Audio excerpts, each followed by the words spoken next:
चलिए, नमस्कार दोस्तों, आप सभी का स्वागत है यदुर्व अकेडमी में। मैं धीरेन्द्र यादव आप सभी के लिए।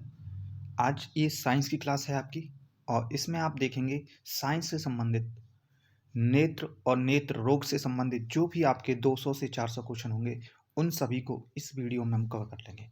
अगर आप पीडीएफ चाहते हैं तो इसकी पीडीएफ आपको इस नंबर पर मिल जाएगी 9584937624 पर। इस पर जुड़ जाएं, शेयर करें। चलिए, तो वीडियो को स्टार्ट करते हैं। आँख, सबने देखा है आँख, सबके लिए प्यारी है आँख, ठीक है। अब आँख का अध्ययन क्या कहलाता है भाई? तो ऑप्थोमोलॉजी। ऑप्थोमोलॉजी को आँख का अध्ययन कहते हैं, ठीक है। उल्टा भी आ सकता है, ऑप्थोमोलॉजी क्या होता है तो आँख का अध्ययन, या फिर सीधा आ सकता है आँख का अध्ययन क्या कहलाता है तो ऑप्थोमोलॉजी, ठीक है। सबसे बड़े नेत्र गोलक किसके होते हैं तो घोड़े के होते हैं। सबसे बड़े नेत्र गोलक किसके होते हैं? घोड़े के। मनुष्य, बंदर और कपि में कौन सी नेत्र पाई जाती है? नेत्र दृष्टि, तो दुई नेत्र दृष्टि पाई जाती है। कौन सी? दुई नेत्र दृष्टि, जिसे कहते हैं बाइनोकुलर, यानी दूरबीन की आकार की पाई जाती है। किसी? दूरबीन की आकार की, ठीक है भाई। अब गाय, भैंस, घोड़े में कौन सी नेत्र दृष्टि पाई जाती है? तो एक नेत्र दृष्टि पाई जाती है, ठीक है, समझ गए। मोनो, एक मतलब मोनो होता है, दो मतलब बाइनो होता है। आगे हम बढ़े तो पक्षियों में कौन सी पाई जाती है तो टेलीस्कोप। कौन सी? टेलीस्कोपी। मनुष्यों में स्टेटोस्कोप या 3D वर्जन पाया जाता है। कीटों में कंपाउंड आइज पाई जाती है, संयुक्त नेत्र पाए जाते हैं कीटों में, ठीक है, क्लियर है। अब मोस्ट इंपोर्टेंट जो कि व्यापम आपसे पूछता है कि स्पष्ट दृष्टि की न्यूनतम दूरी कितनी होती है? तो भैया 25 सेंटीमीटर होती है। कितनी? 25 सेंटीमीटर। अब बंदे कंफ्यूज रहते हैं, ये 17 मीटर भी होता है कुछ, तो 17 मीटर ये इको वाला होता है। ध्वनि अगर नहीं रिफ्लेक्ट करे, यानी इको मतलब ध्वनि का पुनः वापस आ जाना, तो भैया 17 मीटर की अगर दूरी होगी तो ध्वनि वापस नहीं आएगी, और 17 से कम है तो ध्वनि वापस आएगी, मतलब आपको गूंज सुनाई देगी, ठीक है। ये क्लियर है ना? गूंज 17 मीटर पर सुनाई देती है, 17 मीटर से ज़्यादा होगी तो गूंज नहीं सुनाई देगी। स्पष्ट दृष्टि होती है 25 सेंटीमीटर, क्लियर है। चलिए आगे बढ़ते हैं। और दूर की दृष्टि को कितना देख सकता है? तो भैया अनंत तक देख सकता है। जैसे अपन आसमान में देखते हैं तो अनंत तक देख सकते हैं, दूर तक, लेकिन निकट दृष्टि 25 सेंटीमीटर होती है स्पष्ट, ठीक है। आगे बढ़ते हैं हम। अगर मैं बात करता हूँ विभेदन क्षमता के बारे में, किसके बारे में? विभेदन क्षमता। विभेदन क्षमता मतलब भेदने की जो क्षमता होती है, भेदने की जो क्षमता होती है, बी अलग कर दो, भेदन हो जाएगा। भेदन क्षमता जो होती है तो वो कितनी होती है? मानव नेत्र की होती है 0.1 मिलीमीटर। अब ये भेदन नहीं समझ में आ रहा है तो इधर देखिए भाई, कुछ नहीं है। भेदन का मतलब है कि अपन उनका अंतर स्पष्ट करना जानते हो। कोई दो चीज़ें हैं और वो बारीकी हैं, उनका अंतर स्पष्ट करना चाहते हैं कि अलग अलग दिखाई दें, तो वो भेदन क्षमता है 0.1 मिलीमीटर या फिर 100 माइक्रोमीटर, क्लियर है भाई। प्रकाश सूक्ष्मदर्शी क्या होती है? तो 2000 एंगस्ट्रॉन होती है प्रकाश सूक्ष्मदर्शी। इलेक्ट्रॉनिक सूक्ष्मदर्शी क्या होती है? तो 10 एंगस्ट्रॉन होती है इलेक्ट्रॉनिक सूक्ष्मदर्शी। अब इसमें क्या करना है आपको कुछ नहीं करना है, कॉपी पेन उठाना है। जो क्वेश्चन आपको नहीं आ रहे हैं उनको नोट करते चलें, जो आ रहे हैं वो बहुत अच्छे हैं, जो नहीं आ रहे हैं उनको एक कॉपी उठाएं और लिखते चलें, ये नहीं आया, ये नहीं आया, ये नहीं आया, ठीक है। और उनका फिर रात में रिवीजन करें। इस तरह से करेंगे तो एमपी पुलिस में आपको कोई नहीं रोक सकता, ठीक है। क्योंकि मैं एक दो क्वेश्चन नहीं बताने वाला हूँ आपको। एक क्वेश्चन कराया या 5 क्वेश्चन कराया या 25 क्वेश्चन कराए और आप खुश हो गए, सर ने बहुत क्वेश्चन करा दिए। मैं आधे घंटे से कम समय में आपको 200 प्लस क्वेश्चन कराने वाला हूँ। चलिए अब बात करते हैं हम 10⁻³ को क्या कहते हैं? 10⁻³ को क्या कहते हैं? तो मिली कहते हैं। क्या कहते हैं? मिली। 10⁻⁻6 को माइक्रो कहते हैं, 10⁻⁹ को नैनो कहते हैं, और 10⁻12 को पीको कहते हैं, ठीक है, क्लियर है ना। 10⁻15 को फर्मी कहते हैं। अगर आपसे पूछता है 10⁻³ क्या होगा तो मिली, ठीक है, मिली होगा, क्लियर है ना भाई। और 10⁻6 माइक्रो, 10⁻9 नैनो, 10⁻12 पीको, 10⁻15 फर्मी। ये क्वेश्चन में पूछा जाता है व्यापम के में, ठीक है भाई। तो किसी भी क्वेश्चन को हल्के में बना लें। अगर हम बात करें 10⁻³ को क्या कहते हैं तो किलो कहते हैं, के से दर्शाते हैं। 10⁻6 को माइक्रो, एम से मेगा, सॉरी, 10⁻6 को मेगा कहते हैं। 10⁻9 को गीगा कहते हैं। उधर नैनो कहा था 10⁻9 को, ठीक है, क्लियर है। 10⁻12 को टेरा कहते हैं। 10⁻15 को पेंटा कहते हैं। क्लियर है ना भाई। अब 1 मीटर में कितने मिलीमीटर होते हैं, तो भैया 1 मीटर में होते हैं 10⁻³ मिलीमीटर, ठीक है। या फिर मैं कहूँ 1 माइक्रोमीटर में कितने मीटर होते हैं, तो 10⁻³ मीटर। एक दूसरे का उल्टा कर दिया मैंने। चल आगे बढ़ते हैं। ये पूछा गया है, देखो एक माइक्रोन किसके बराबर होता है, तो 1 माइक्रोन होता है 0.001 मिलीमीटर, ठीक है। क्लियर है। 1 नैनो मिलीमीटर कितने के बराबर होता है, तो 1 मेगा माइक्रो के बराबर होता है। चलिए अब हम आँख की संरचना देख लेते हैं। आँख की संरचना किस प्रकार से होती है, क्या क्या होता है। आइरिस होता है, पुतली होती है, लेंस होता है, कॉर्निया होती हैं, सिलिका होता है, ठीक है। कांचाभ द्रव्य होता है, दृष्टपटल होता है, रक्तभ पटल होता है, दृष्टि पटल होता है, पित्र पटल होता है और अंध बिंदु होता है। इन सभी के बारे में हम इस वीडियो में जानेंगे। क्लियर है। चलिए तो जानते हैं। ये वीडियो हो सकता है आपको तेज लग रहा हो तो धीमी करके देखें। आँख में आइरिस, तो आइरिस के कारण का रंग का निर्धारण होता है। आइरिस से ही होता है रंग का निर्धारण कि कैसा दिखता है, हरा दिख रहा है, नीला दिख रहा है, पीला दिख रहा है, ठीक है, कौन सा दिख रहा है, ये आँख के आइरिस के कारण ही होता है। तो भैया आइरिस के कार्य क्या क्या हैं, आइरिस के कार्य क्या क्या हैं, तो भैया आइरिस के कार्य हैं आँख का रंग निर्धारण करना, पुतली के व्यास को नियंत्रित करना, मतलब पुतली ज़्यादा बड़ी ना हो जाए, व्यास को उसके को नियंत्रित करना, ठीक है। आँख में जाने वाले प्रकाश की मात्रा को नियंत्रित करना। ऐसे अपन एकदम उजाला आ गया तो एकदम आइरिस बंद हो जाता है, आपने देखा ना, एकदम उजाला अगर कोई करता है तो आपको चकचौंधी लगती है, शुद्ध भाषा में चकचौंधी लगती है। तो वो क्या होता है, वो आइरिस कंट्रोल कर देता है उसको कि हमें आँख अपने आप आँख क्या हो जाती है, बंद हो जाती है अपनी, ठीक है। कैमरे के शटर डायफ्राम की भांति कार्य करता है, किसके भांति कार्य करता है, तो शटर डायफ्राम, ठीक है। तो एक ही लिख लो, इसमें एक ही याद करना है, आइरिस मतलब रंग का निर्धारण, ठीक है। और ये आँख को कैसा दिखना है कैसा नहीं देखना है इसकी निर्धारण ये करता है आइरिस। चलिए बात करते हैं। आइरिस का पेशीय संक्रिया होती है, कैसी संक्रिया होती है, पेशीय संक्रिया है। तो इसे पेशीय संक्रिया मतलब ये अपने आप कार्य करने लगती है आइरिस। जैसे आपको प्रकाश डालेंगे तो आपकी आँख अपने आप बुझक जाएगी, यानी बंद हो जाएगी। कॉर्निया, कॉर्निया होती क्या है, तो इसमें रक्त संचार नहीं होता कॉर्निया में, पहला तो याद करना है रक्त संचार नहीं होता, ठीक है। नेत्रदान में यही करते हैं, अगर कोई नेत्रदान कर रहा है तो यही दान करते हैं, कौन, कॉर्निया दान करते हैं। मोस्ट इंपॉर्टेंट क्वेश्चन है, ठीक है। और ये भी कब कर सकते हैं, मृत्यु के 6 घंटे तक कर सकते हैं, मृत्यु के 6 घंटे तक कर सकते हैं। और ये सबसे बाहरी भाग होता है, कैसा भाग होता है, कॉर्निया सबसे बाहरी भाग होता है।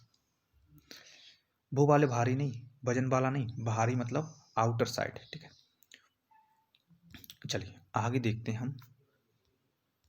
अगर हम बात करें मंद प्रकाश में और तेज प्रकाश में क्या होगा, तो भैया पुतली फैलती है मंद प्रकाश में, वर्तुल प्रकाश में संकुचित हो जाती है, यानी ज़्यादा तेज प्रकाश डालेंगे तो क्या होता है, सिकुड़ जाती है।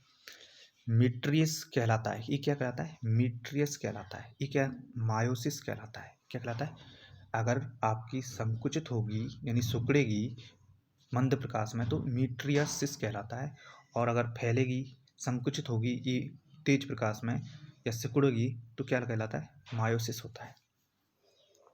चलिए हम बात कर लेते हैं आगे रेटिना के बारे में, किसके बारे में, रेटिना के बारे में बात कर लेते हैं। तो आँख का सबसे भीतरी भाग होता है, कैसा भाग होता है, भीतरी। अभी हमने देखा था आइरिस कॉर्निया हमारे बाहरी भाग होती हैं, ठीक है, और रेटिना आंतरिक यानी भीतरी भाग होता है। कैमरे पर फिल्म के पर्दे की भांति कार्य करता है, कैसे काम करता है, फिल्म के पर्दे की भांति कार्य करता है। यही यहीं पर वस्तु का प्रतिबिंब बनता है। प्रतिबिंब कहाँ बनता है, तो प्रतिबिंब बनेगा रेटिना पे, ठीक है। प्रतिबिंब हमेशा रेटिना पर बनता है, याद रखना है। इसलिए तो फिल्म के पर्दे की भांति करता है, क्योंकि फिल्म आती है और पर्दे पे दिखाई देती है। ऐसे ही कोई भी आपका चित्र आएगा या कोई भी दिखेगा तो वो रेटिना पे दिखेगा। रेटिना 2 प्रकार की होती हैं, कितने प्रकार की कोशिकाएं होती हैं, रेटिना में 2 प्रकार की कोशिकाएं होती हैं। एक होती है शंकु आकार की, एक होती है शलाका आकार की, यानी रॉड आकार की, ठीक है। शलाका मतलब रोड होती है ना, जो लोहे की छड़ उसकी आकार की, एक शंकु का आकार की होगी, ठीक है। इससे क्या होता है, रंग का आभास कराते हैं, इससे प्रकाश के प्रति संवेदना उत्पन्न करते हैं। वर्णक कौन सा है, तो आयोडॉक्सिक, और इसमें वर्णक होता है रोडॉक्सिक, यानी बैंगनी रंग का, चलिए आगे बढ़ते हैं। पीत बिंदु क्या कहलाता है? तो पीत बिंदु यह केवल शंकु में पाए जाते हैं। कैसे में? शंकु वाले आकार में पाए जाते हैं पीत बिंदु। ठीक है, यहाँ पर वस्तु का सर्वाधिक स्पष्ट प्रतिबिंब बनता है। किस पे? पीत बिंदु पर। पीत बिंदु पर सर्वाधिक स्पष्ट प्रतिबिंब बनता है, मतलब हम स्पष्ट रूप से देख सकते हैं। दूसरा नाम इसका है नेक्यूला। क्या नाम है इसका? नेक्यूला नाम है दूसरा। चलिए, अंध बिंदु। तो यहाँ पे कोई प्रतिबिंब नहीं बनता अंध बिंदु पर। पीत बिंदु पर स्पष्ट बनता है, तो अंध बिंदु पर बिल्कुल भी नहीं बनता प्रतिबिंब। ठीक है, अब हम बात कर लेते हैं रात्रि चर प्रणाली के बारे में। ठीक है, मतलब रात्रि में जो चरण करते हैं हम, मतलब चलते हैं, उनके बारे में बात करते हैं। जैसे चमगादड़, उल्लू, बाघ। तो ये बाघ आपको पता नहीं था, चमगादड़ उल्लू तो पता था आपको, लेकिन बाघ भी क्या है, रात्रि में विचरण करता है, रात्रि में स्पष्ट रूप से दिखाई देता है। इनमें क्या क्या पाए जाते हैं? सलाका पाए जाते हैं। जो मैंने बताया था, सलाका यानी रॉड के आकार की पाई जाती हैं, इसलिए ये रात में विचरण कर सकते हैं। ठीक है, और इन्हें रात में स्पष्ट दिखाई जाता है। किस कारण? तो रात में स्पष्ट दिखाई देता है सलाका के कारण। और ये सलाका किस किस में पाई जाती हैं? चमगादड़, उल्लू और बाघ। सलाका होती कहती हैं, सलाका होती है रोड के आकार की, रॉड के आकार की। ठीक है, एक डंडे के आकार की। क्लियर भाई? एक एक शब्द को क्लियर करते जाए। जैसे रात्रि में चर कौन कौन से करते हैं? चर मतलब चलते कौन कौन से हैं? रात्रि में प्रति कौन करते हैं? चमगादड़, उल्लू और बाघ। इनको दिखाई देता है। किस कारण से? सलाह के कारण से। और सलाह के कारण ही क्या करती हैं? ये रात में स्पष्ट देख सकती हैं। क्लियर है भाई? अच्छा लगता है तो शेयर जरूर करें। चलिए आगे बढ़ते हैं। बिल्ली की आंखें चमकती हैं, क्यों? तो टैपिकम के कारण। ठीक है, यहाँ पे वो साइंस देखोगे आप जो आपने बड़ी बड़ी किताबों में या 10 से 15 किताब आपने पढ़ ली हैं, फिर भी आपको देखने को नहीं मिला। यानी MP प्लस में जो भी साइंस आएगा आपका, वो हम सभी कवर कर लेंगे। ठीक है, तो बिल्ली की आंख चमकती है, क्यों? टैपिकम के कारण। ठीक है, किसके कारण?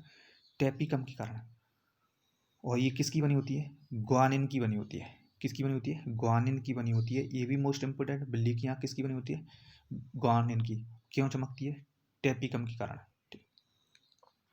अब हम देखते हैं दृष्टि क्रिया। क्या देख रहे हैं? दृष्टि क्रिया। दृष्टि क्रिया क्या होती है? जब प्रकाश आप पड़ेगा, ठीक है, और कोई चीज़ आपको दिखाई देगी, ठीक है, अगर अचानक तेज प्रकाश से अंधकार में जाने पर, ठीक है, आप इसको प्रैक्टिकल कर सकते हैं। आप पहले धूप में बैठिए आज 10-15 मिनट, कड़क धूप में, ठीक है, और फिर अंधेरे में जाइए, अपने रूम में जाइए, तो आपको ऐसा लगेगा कि कुछ समय के लिए आपको अंधेरा दिखाई देगा, कुछ या कुछ नहीं दिखाई देगा। कुछ समय के लिए आपको कुछ नहीं दिखाई देगा। ठीक है, ये क्लियर ना? आप धूप में बैठे 15 मिनट और उसके बाद अपने रूम में गए, तो आप कई बार देखा होगा कि थोड़ी देर के लिए कुछ नहीं दिखाई देता, आपको अंधेरा अंधेरा सा लगता है। ठीक है, ये क्यों होता है? फोटो स्पिन के संश्लेषण के समय होता है। किसके कारण होता है? फोटो स्पेसर के संश्लेषण के कारण होता है। चलिए आगे बढ़ते हैं। इसमें और क्या इंपोर्टेंट है? लेंस। लेंस क्या होता है, इसके बारे में पढ़ते हैं। लेंस होता है कांच का पारदर्शी माध्यम जिसका एक पृष्ठ वक्र हो। एक पृष्ठ वक्र का मतलब होता है टेढ़ा हो। एक पृष्ठ टेढ़ा हो, वो लेंस कहलाता है। कांच का बना होगा, एक वक्र,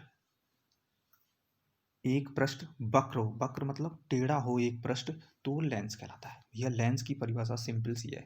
एक तो कांच का होगा, पारदर्शी होगा और वक्र होगा। ठीक है, तो 3 शब्द, कांच का, पारदर्शी, वक्र, लेंस कहलाता है। कांच का होगा, पारदर्शी मतलब आर पार दिखाई दे सकता है उसके, और वक्र पृष्ठ मतलब उसका टेढ़ा एक पृष्ठ होगा। लेंस की अध्ययन को क्या कहते हैं? तो फैकोलॉजी लेंस के अध्ययन को कहते हैं। क्या? फैकोलॉजी लेंस के अध्ययन को कहते हैं। मोस्ट इंपोर्टेंट है, याद कर लेना। अभी जो चीज़ नहीं आती है आपको, उस पर टिक करना है, उन्हें याद करना है, उन्हें एक बार उतारना है, बस याद नहीं करना, उतारना है केवल। लेंस का सिद्धांत किस लेंस का सिद्धांत किस पे कार्य करता है? तो अपवर्तन पर। कई बार पूछा गया है। लेंस का सिद्धांत अपवर्तन के सिद्धांत पर काम करता है। लेंस की शक्ति या क्षमता को किस में नापते हैं? तो डायोप्टर में नापते हैं। किस में? डायोप्टर में। कई बार पूछा गया है। डायोप्टर में नापा जाता है क्या? लेंस की क्षमता, लेंस की शक्ति। तो यहाँ से ये बहुत ही मोस्ट इंपोर्टेंट क्वेश्चन है कि लेंस का अध्ययन, फोकोलॉजी, लेंस का सिद्धांत अपवर्तन के सिद्धांत पर काम करता है, लेंस की शक्ति डायोप्टर में नापी जाती है, या फिर 1/फोकस दूरी, या फिर 1/एफ। ठीक है, 1/ एफ, यहाँ पर लिख लेना 1/f। क्लियर है ना भाई? 10-15 क्वेश्चन बनेंगे एक ही जगह से, ठीक है। इसका मात्रक क्या है? तो डायोप्टर। दर्शा से किससे हैं? तो डी से दर्शाते हैं, ठीक है। चलिए आगे बढ़ते हैं, अगला क्वेश्चन लेते हैं। मानव नेत्र में द्वि उत्तल लेंस पाया जाता है। कैसा पाया जाता है? द्वि उत्तल लेंस। अभी मैंने बताया था ना भाई,